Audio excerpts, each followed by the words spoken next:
జగ్గంపేట నియోజకవర్గ వైఎస్ఆర్ కాంగ్రెస్ పార్టీ తరఫున మరి ఈ నియోజకవర్గంలో ఉన్నటువంటి మండల అధ్యక్షులు మరి జిల్లా రాష్ట్ర సంబంధించినటువంటి మరి అనేక మంది వైఎస్ఆర్ కాంగ్రెస్ పార్టీకి సంబంధించినటువంటి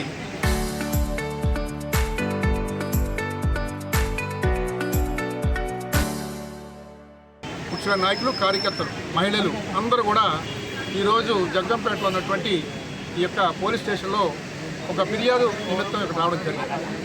ఆ ఫిర్యాదు ఏంటంటే ఈరోజు ప్రజాస్వామ్యంలో మరి మీడియా అన్నది చాలా ప్రధాన భూమి ప్రపంచంలోనే. అటువంటి మీడియాని నడుపుతున్నటువంటి వ్యక్తి రాధాకృష్ణ, ఏబిఎన్ రాధాకృష్ణ. ఆయన ఏదో రకరకాల ప్రోగ్రాం పెడుతుంటారు. ఆర్కే వీకెండ్ కామెంట్ బై ఆర్కేని, లేకపోతే ఏదో 1-to-1 చేస్తుంటారు. ఏదో పెడుతుంటారు ప్రోగ్రాం. అది పెట్టుకుంటారు అనుకోండి, ఛానల్ పరంగా రేటింగ్ కోసం పెడతారు.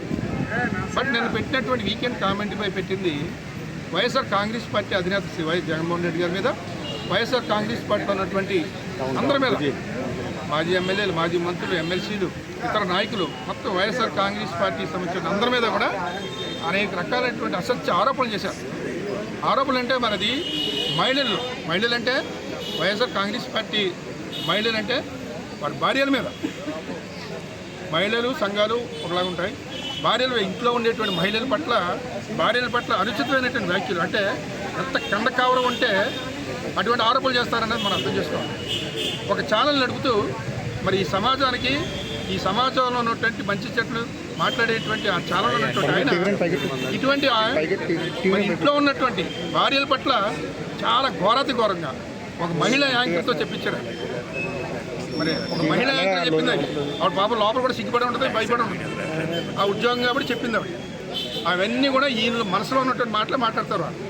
అధినేత, ఆ ఛానల్ సంబంధించిన అధినేత చెప్పిన మాటలే మాట్లాడతారు.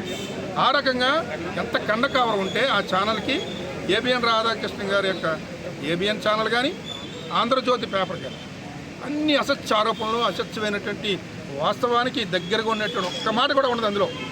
మనం చూడొచ్చు ఎంతవారికి పిచ్చున్నా ఆ పిచ్చిని ఈ రకంగా ప్రజల్ని తప్పుదో పట్టించేలా ఉండకూడదు. మరి ఈ యొక్క పత్రికా రంగం అంటే ప్రతి ఒక్కరికి కూడా సమాజానికి ఉపయోగపడేటువంటి వార్తలు రాయాలి, సమాజానికి చెప్పేటువంటి వార్తలు చెప్పాలి. మహిళల పట్ల చాలా అసత్యమైనటువంటి తప్పుడు మార్పున్నాం. ఇప్పుడు వచ్చి ఈ దేశంలో ఎవరు కూడా ఇటువంటి ఆరోపణలు చేయలేదు. మరింత ఘోరంగా ఆయన మాట్లాడారు వైఎస్ఆర్ కాంగ్రెస్ పార్టీ మహిళల పట్ల. తప్పనిసరిగా దీనికి మూల్యం చెల్లించుకోవాల్సిన అవసరం వస్తుంది. తప్పనిసరిగా రోజులన్నీ ఒకలాగా ఉండవు, మారుతూ ఉంటాయి రోజులు.